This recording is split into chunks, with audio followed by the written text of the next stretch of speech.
Donc on est ici le chapitre 4 d'Hilchot Teshuvah du Rambam. Rambam va citer maintenant 24 choses qui empêchent la teshuvah. Il faut les connaître, parce que si on veut faire teshuvah, il faut passer entre les gouttes, arriver à ne pas faire partie de ces 24 sortes de choses. Il dit à la fin, après avoir tout cité, je vous cite quand même pour que vous sachiez comment ça se passe, que toutes ces choses-là, bien qu'elles empêchent la teshuvah, elles ne l'empêchent pas de façon complète. C'est-à-dire, c'est pas une chose qui t'a fait ça, c'est terminé, t'as aucune chance de faire teshuvah. Tu peux.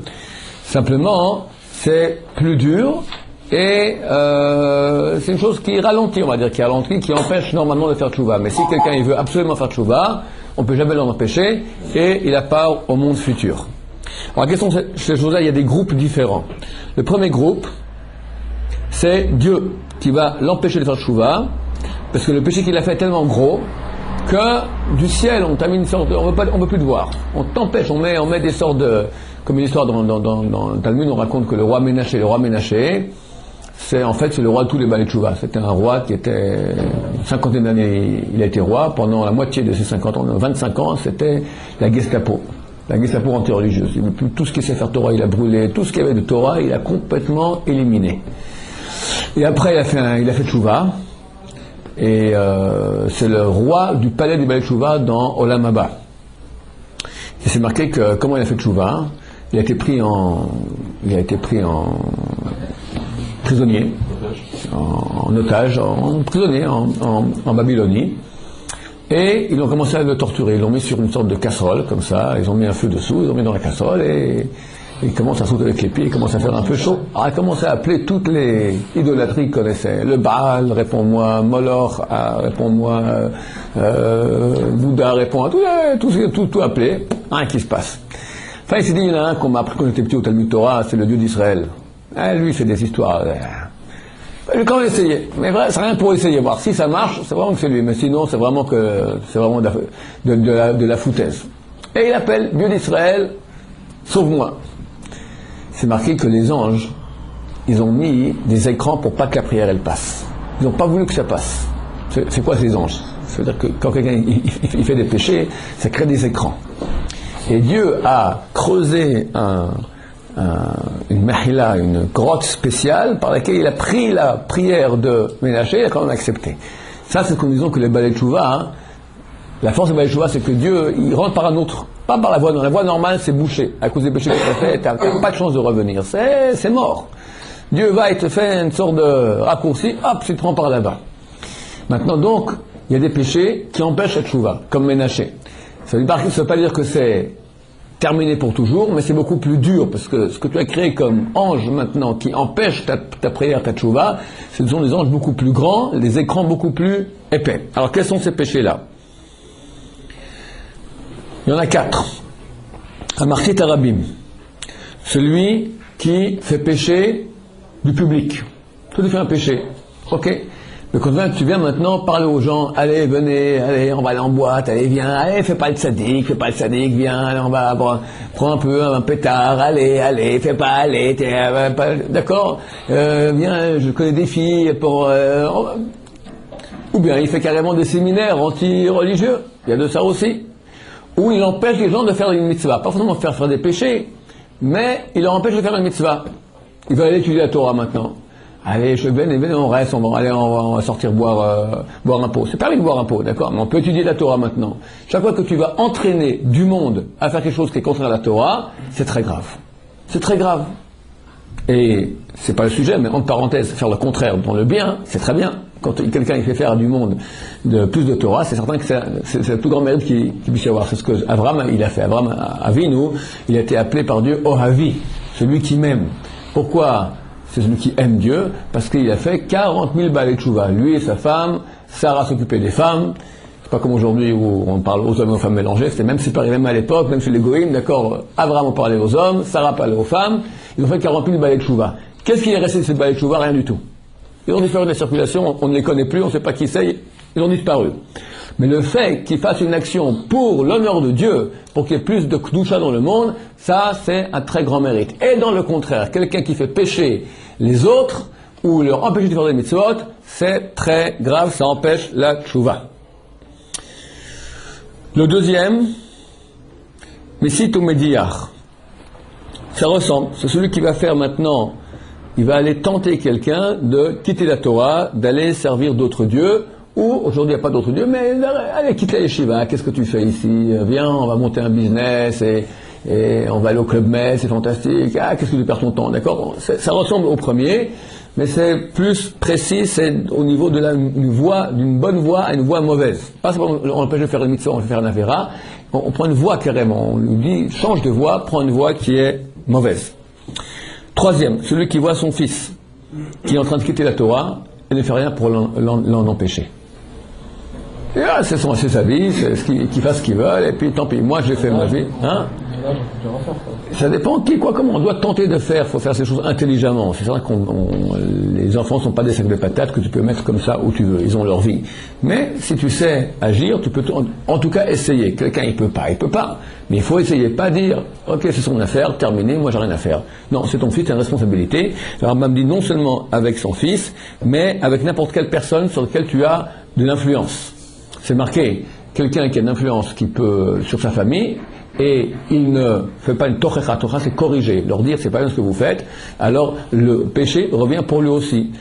Dans le Talmud, on parle, n'importe qui, si tu as une influence. On a dit que c'était possible de dire. Il faut avoir beaucoup d'honneur. C'est pas papa, tu fais une erreur, pas comme ça. Peut-être ce serait éventuellement on appelait Shiva que c'est bien de faire comme ça. Il faut tout enrober de chocolat, d'accord? Faire une tochecha, c'est tout un art dans la douceur de le faire. Mais si quelqu'un ne le fait pas, parce que ça lui casse les pieds, alors il est nitfas, c'est-à-dire qu'il est attrapé par le même péché. On voit la Gemara raconte l'histoire de la para, de la vache de Rabbi Hanina, de Rabbi, comment il s'appelait, Parato, Shel, Rabbi Hanina ben Dosa, c'était Rabbi Lazar ben Azaria. La para, la vache de Rabbi Lazar ben Azaria, qui sortait, c'est Shabbat. Vous savez que non seulement nous on n'a pas le droit de faire du melachot, mais aussi nos animaux. Toi, c'est marqué toi, ta femme, tes enfants, tes animaux, tes serviteurs, personne ne fera de melacha. Donc si maintenant l'animal fait le melacha, fait une action avec interdit Shabbat, nous on fait un péché. Or on n'a pas le droit de porter à l'extérieur. Un animal non plus n'a pas le droit de porter à l'extérieur. Qu'est-ce qu'il veut porter? Ses habits. Et la Gemara a tout un pérec, tout un chapitre dans le traité Shabbat qui parle de quels habits c'est considéré comme un habit de l'animal et peut sortir avec pour n'importe quelle sorte d'animal, et qu'est-ce qui est considéré comme une chose qui est inutile, qui est en trop et n'est pas un habit, et là elle porte. Alors on parle maintenant si on met un ruban entre les cornes. C'est marqué que la parato, la vache de Rabbi Elazar ben Azaria, sortait avec un ruban entre ses cornes. Dit la Gemara, c'était pas du tout sa vache. Lui, il avait des dizaines de milliers, très riche, il avait des dizaines de milliers de vaches. C'est pas sa vache. Aucune d'elles sortait avec un ruban entre les cornes. C'est qui sa vache? C'est la vache de sa voisine. Ah, pourquoi on dit la vache de Rabbi Elazar ben Azaria? Parce qu'il aurait dû lui dire à la voisine, et il lui a pas dit. Alors on appelle cette vache en son nom. Ce que je suis en train d'exprimer maintenant, que lorsque tu peux faire à quelqu'un qui ne fasse pas un péché, et tu le laisses faire, le péché revient à toi. Alors, faut pas maintenant partir en mission de croisade et aller vouloir partout où on voit quelqu'un qui fait un péché, aller le lui dire de peur qu'on va être attrapé. Comme je l'ai dit, faire une tochecha, faire une correction, c'est extrêmement délicat. Faut avec beaucoup de gentillesse, de un à l'autre, sans que d'autres personnes n'entendent pour pas lui faire honte, avec beaucoup de douceur, lui dire je dis ça pour Olam Haba. Pas que ça m'énerve qu'il le fasse, si ça m'énerve ça m'énerve quand il fait une avéra, ça vient pas d'une source qui est pure en moi, ça vient d'une source qui est en concurrence.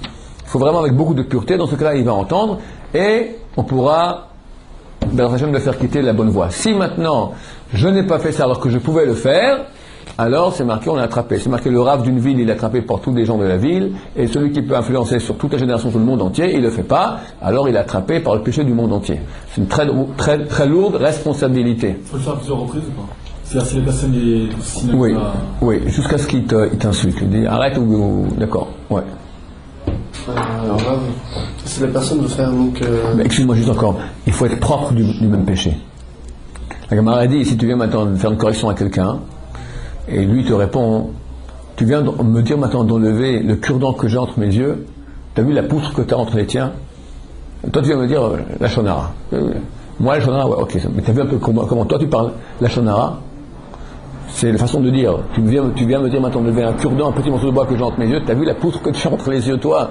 Ça veut dire. C'est vrai qu'il répond, ça, mais si voilà. La poutre, sans qu'il le sache, alors à ce moment-là, est-ce que je dois malgré tout faire? Les choses se savent. Et au niveau de la pureté, il faut beaucoup de pureté pour faire une correction qui soit acceptée par. Le vrai problème, c'est que la personne ne veut pas accepter. Personne n'aime entendre qu'il est mal. Fiche-moi la paix, et toi t'es mieux que moi, toi aussi t'as fait hier des trucs comme ça.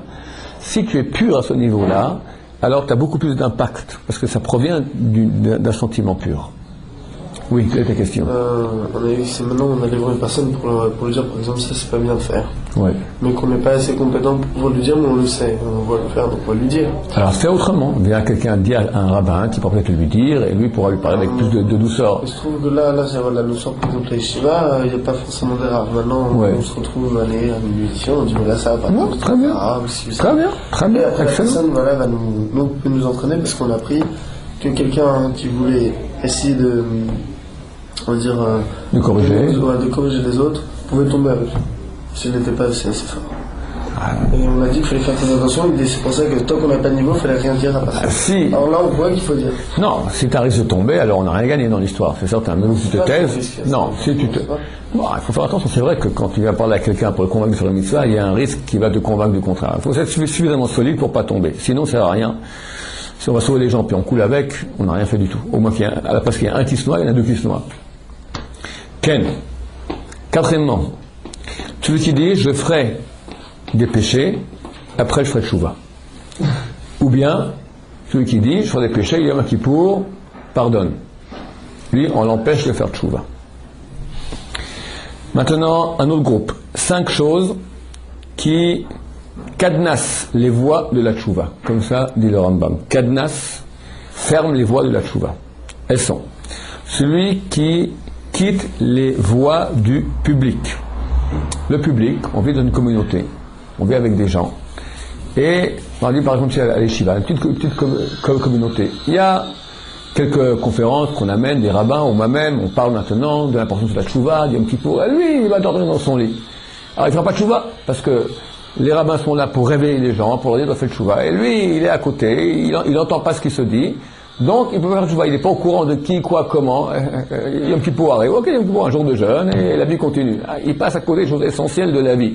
C'est un exemple, d'accord. Chaque fois que vous avez une communauté, la communauté, elle est dirigée par des bergers qui vont leur dire comment faire tchouva. Lui, qui ne fréquente pas la communauté, il ne saura pas qu'il doit faire tchouva et comment faire tchouva.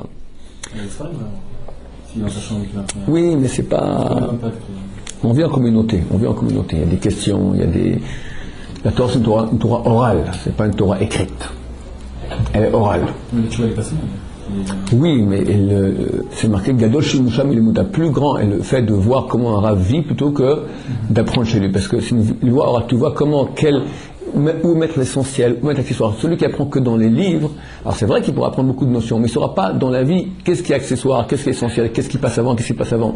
Ça, c'est une éducation. L'éducation ne se fait pas par des livres, ça se fait par l'exemple et par les questions-réponses qu'il y a sans cesse. On étudie toujours en binôme, d'accord? De rav à élève. C'est comme ça que ça se passe parce qu'on peut enseigner. Bête. Deuxième chose. Celui qui n'est pas d'accord avec parole des sages. Il y a des sages d'Israël, des grands d'Israël, des rabbanim. Lui, il dit, il dit n'importe quoi, je ne suis pas d'accord avec lui. Là aussi, c'est la même chose. Vu qu'il ne saura pas maintenant, vu qu'il n'est pas d'accord avec les rachamim, les rabbanim, il ne va pas les écouter, et donc il ne connaît pas les voies de la tchouva, comment on doit faire. Troisièmement, celui qui se moque des mitzvot. De même aussi, s'il se moque des mitzvot, comment il va faire tchouva, comment il va se rapprocher des... Pour lui, les mitzvot, c'est n'importe quoi, c'est de la foutaise, comment il va se rapprocher des mitzvot. Quatrièmement, celui qui dénigre ses rabbins. Qu'est-ce qui se passe? Quelqu'un qui dénigre ses rabbins, alors les rabbins vont le renvoyer aussi, et devenir surtout tout seul, sans guide qui pourra l'aider à faire tchouva. Cinquième, celui qui déteste qu'on le corrige. Et ça, c'est beaucoup de gens sur Terre. Personne aime entendre qu'on a fait une chose qui n'est pas bien. C'est marqué Al tochach letz pen isnaeka. Ne fais pas une tochecha, une correction, à un letz, un railleur, parce qu'il va te haïr. Un railleur, il n'est pas sérieux. Lui, la vie, c'est la rigolade. Tu vas lui dire, écoute, il y a des choses importantes. Ah, vous les religieux, ouais, tu m'embêtes toujours, je veux sortir, encore tu viens, tu te prends pour un rat. C'est un lettre, c'est un railleur. Je te dis une chose qui est intelligente. Qu'est-ce que tu me réponds à moi? Réponds ce que je te dis. C'est bien ce que tu fais. Il ne veut pas écouter, il n'est pas sérieux.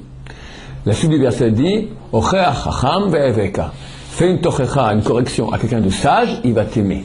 Le sage, il aime qu'on lui dise, qu'on fasse ce qu'on appelle une remarque constructive. Pas espèce de triple imbécile, comment tu oses faire une chose. Non, ça, c'est pas comme ça qu'on vient. On dit t'es un type bien. je t'apprécie beaucoup, tu sais, et l'autre jour tu as fait une chose comme ça, je penserais mieux si tu arrives à corriger. Je te dis ça pour ton bien, d'accord, moi j'en ai à faire, mais c'est pour que toi, que tu ailles alors là bas. C'est une remarque constructive, je pense, tiens, prends, je ne sais pas quoi faire, mais ça, écoute ce que je vais te dire, ça vaut la peine de ça peut-être arranger. Ça c'est dit intelligemment. Et lui, vu qu'il veut s'arranger, c'est un chacham, un sage, alors au contraire, il va profiter, il aime, un sage aime entendre les remarques constructives qu'on peut lui faire pour avancer, parce qu'il n'est pas suffisamment critique avec lui-même. Le railleur n'aime pas cela. Et lui, il ne pourra pas faire tchouva, parce que personne ne va oser lui dire, c'est-à-dire que si on l'effleure du doigt, déjà, il saute comme un lion. Donc, celui-là, les portes de la tchouva lui sont fermées. Encore 5 choses. Le Rambam nous dit, à propos de ces choses, on ne peut pas faire une tchouva gmoura, une tchouva parfaite. Pourquoi? Parce que il s'agit de averot, de péché qu'il y a entre l'homme et son prochain, et son prochain n'est plus là pour qu'on puisse lui demander pardon. Donc même si tu regrettes beaucoup, mais tu ne sauras plus à qui, comment faire pour demander pardon, il n'est plus là. De quoi on parle? Celui qui insulte, qui maudit un public. Les juifs, que les juifs français soient tous maudits. Amen, Kératson. Par exemple, il dit comme ça, par exemple. Ok? Maintenant, pour corriger, comment il faut demander Mechila à tous les Français? Tous les juifs français. Allez. Je dis Mechila. Non, tu peux pas. Il faut que eux disent. Toi, tu as maudit maintenant un public, tous les juifs français. Alors, je dis, je demande pardon. À qui tu demandes? Mais il faut qu'eux te pardonnent, mon cher. Mais il faut qu'ils te pardonnent. Je leur demande 3 fois. Hein? Je leur demande 3 fois pour être sûr. Mais il faut qu'ils te pardonnent. Je leur demande 3 fois. Mais il faut qu'ils te pardonnent. Mais non. Si. Parce qu'après, la faute elle est sur eux. Hein? On dit ça. Tu dois demander pardon, il faut qu'ils te pardonnent. C'est pas je demande pardon comme ça. Et 3 fois. Tu sais quoi? Moi, je vais aussi demain, je dois aller un peu d'argent. Et je vais dire, Gary, pardonne-moi. Pas à toi. Hein? Je vais dans ma chambre tout seul. Gary, pardonne-moi. Gary, pardonne-moi. Voilà. 3 fois. S'il m'a pardonné. Si il m'a pas pardonné, Gary, à lui la faute. Et je garde l'argent dans la poche. Non. C'est des bêtises. Là, j'ai maudit le public.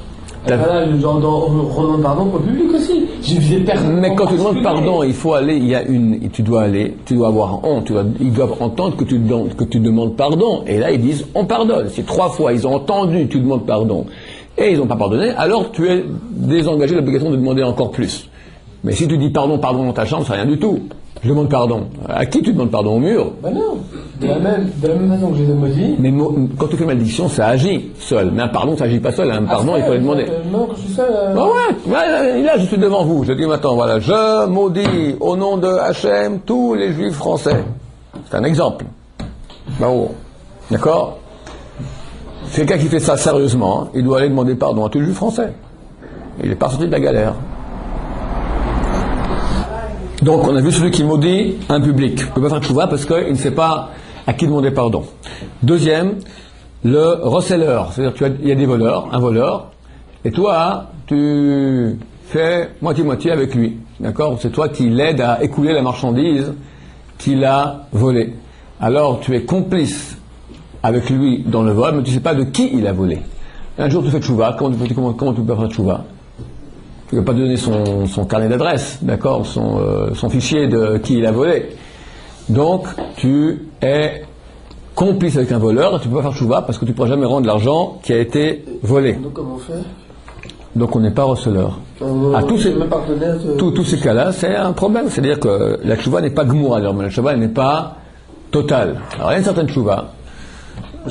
Quand quelqu'un il a volé, il ne sait pas qui il a volé, alors on a déjà dit, il faut qu'il fasse la tzedaka au rabbin, au public. C'est-à-dire qu'il donne de l'argent, la même valeur qu'il a volé, pour une cause publique qui aide le public. Il achète un banc dans la commune, il achète un Sefer Torah, il achète des livres pour la synagogue, des choses comme ça.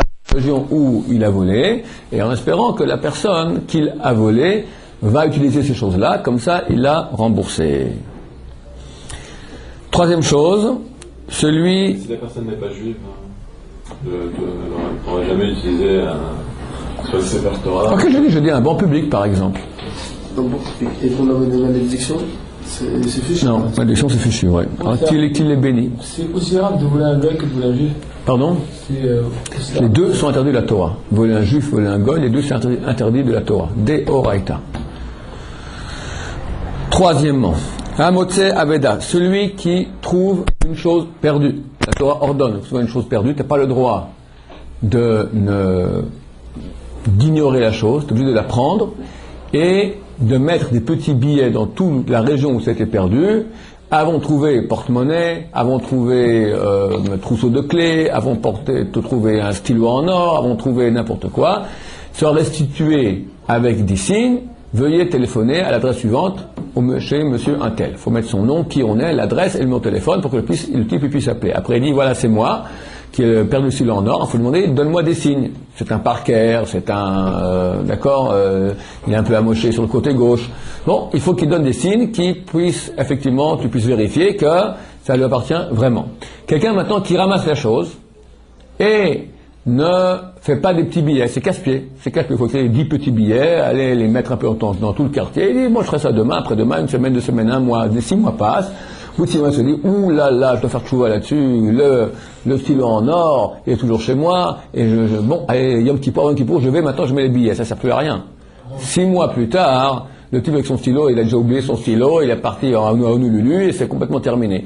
Alors maintenant, comment tu vas rendre à la personne le stylo en or? Tu dois le rendre. Pardon? Pour pas la trouver, tu vois. Non, c'est interdit. C'est interdit. Ça, c'est comme... Maintenant, tu es devenu le gardien de cette chose-là. Si tu le représentes dans trouver, c'est comme si tu avais... Je te demandais, garde-moi $1000, et puis tu l'as posé dans la rue. C'est la même chose exactement. On a mis ça quand on trouve une chose qui est perdue, de le ramasser et de faire une achrazat. Donc, annoncer cela dans l'endroit. Et si on ne fait pas ça, alors on est voleur. Ken. 4e chose, celui qui mange, ici le Rav nous parle d'un bœuf qui appartient à des pauvres, des orphelins et des veuves. Il a volé en 2 mots. On parle de gens qui sont pauvres et qui errent de ville en ville. Et quelqu'un vient maintenant et les vole. Demain il fait tchouva, va les retrouver. Les gens errent de ville en ville, tu ne sais plus jamais où ils sont. Si tu as volé la villa de M. Rothschild, tu sais pas où il habite à la rue Untel, et tu connais très bien la villa, tu étais là-bas plusieurs fois déjà faire quelques hold-up, donc tu peux aller lui rendre. Mais si tu as volé maintenant des pauvres qui errent de ville en ville, comment tu vas leur rendre? Problème. Alors, si le monde a volé par exemple un Monoprix ou quelque chose comme ça, si on y va, on va dire on a volé, c'est plus, ça. Ils vont nous prendre, ils vont nous aimer là où il y a les caméras, et moi je vous dis, enfin, un castel chinois, je te répondrai après. Je ne vais pas répondre sur Internet comment on fait. D'accord? Je te répondrai après. 5e chose. Celui qui reçoit, un juge qui reçoit un pot de vin pour dévier le jugement. Ou même pas pour dévier le jugement. Si quelqu'un on donne un pot de vin maintenant pour juger équitablement. Mais la Torah nous dit que si on donne un pot de vin à un juge, forcément le jugement sera dévié. Donc le juge, il fait tchouva. Il fait tchouva. Je regarde, j'ai pris un pot de vin. Mais maintenant, tu as jugé en déviant. Alors, tu vas dire maintenant, il y avait quelqu'un qui disait, voilà, il me doit $10 000. L'autre dit non, oui, non. Pour finir, tu as dit, ok, tu lui rends $8 000. Et en fait, ça devait être moins que $8 000. Mais combien? Tu ne sais plus, tu ne pourras jamais savoir. Au moment où tu as jugé, tu n'étais pas capable d'avoir un jugement impartial parce que tu avais un pot de vin. Maintenant que tu fais tchouva, tu ne peux pas rejuger de nouveau. Tu ne peux pas rejuger. Tu ne peux pas savoir à combien maintenant tu as dévié. Est-ce que tu dois maintenant à la personne qui était lésée $500 en plus, $1000 en plus, $1500 en plus? Tu ne sais pas. Donc c'est une chose à propos de laquelle il est très très dur de faire tchouva parce que tu ne sauras jamais combien il faut rendre. Si tu rends la totalité. Non mais tu sais qu'on parle d'un jugement. C'est un jugement qui est simple. C'est facile, mais on parle d'un jugement où les choses sont fines, ne sont pas claires. Et toi, ton cœur, il tend plus vers quelqu'un, donc tu changes de jugement. Les choses qui sont claires, ce n'est même pas un jugement, ça c'est une loi, tchic-tchac, on établit ce que dit la loi et terminé. Mais quand c'est un jugement, c'est fin, il y a des côtés comme ci, des côtés comme ça. Alors tu dois juger maintenant et essayer d'être le plus impartial possible. Tu n'arrives pas à être impartial, parce que tu as reçu un pot de vin. Maintenant tu fais tchouva. Comment tu peux être maintenant impartial? Impossible. Tu ne sais pas combien tu as dévié par rapport à la vérité. Tu ne sais pas où est la vérité, donc tu ne sais pas combien tu as dévié par rapport à la vérité, pour que tu puisses rétablir sur la bonne vérité. Tu ne sais pas où est la vérité, et tu ne sauras jamais où est la vérité. On finit? Non, on finit pas. Et encore un autre groupe. Le groupe encore de 5 choses. Et donc comment faire pour un jugement? Alors toutes ces choses-là, je dis maintenant, ce sont des choses à propos de laquelle la tchouva, elle est impossible de façon totale. Il faut éviter de faire ce genre de péché.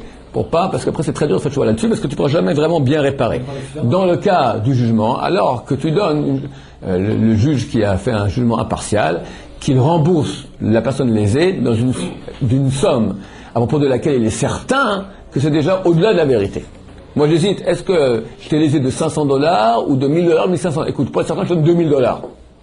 Ça c'est certain que ça ne te revenait pas de toute façon. Là c'est certain que tu l'as... La chouva, elle est complète. Oui, absolument. 5 choses, un groupe de 5 choses, au propos desquelles il y a une présomption qu'on ne fait pas de chouva. Faire attention de ne pas faire ces choses-là, parce qu'il y a une présomption, une chazaka. Chazaka, ce que nous pensons quand on voit quelqu'un qui fait ça, on sait que normalement il ne fera pas de chouva là-dessus. Pourquoi? Ce sont des choses qui ont l'air légères, et le type il dit, mais c'est pas un péché ce que j'ai fait, il fera jamais de chouva là-dessus. Lesquelles sont? C'est une chose qui est courante, les gens ne savent pas. C'est l'occasion très heureuse d'en parler. Est dans votre chambre. Il s'est acheté maintenant une pizza. Tu rentres, tu dis, la bonne pizza. Lui, il est gêné.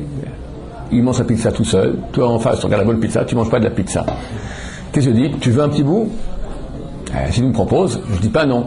C'est du vol. Avak Gezel, poussière de vol, vol des rabanan. Parce que lui, il préfère bien ne pas te donner la pizza. Mais il a honte. Alors il te la donne.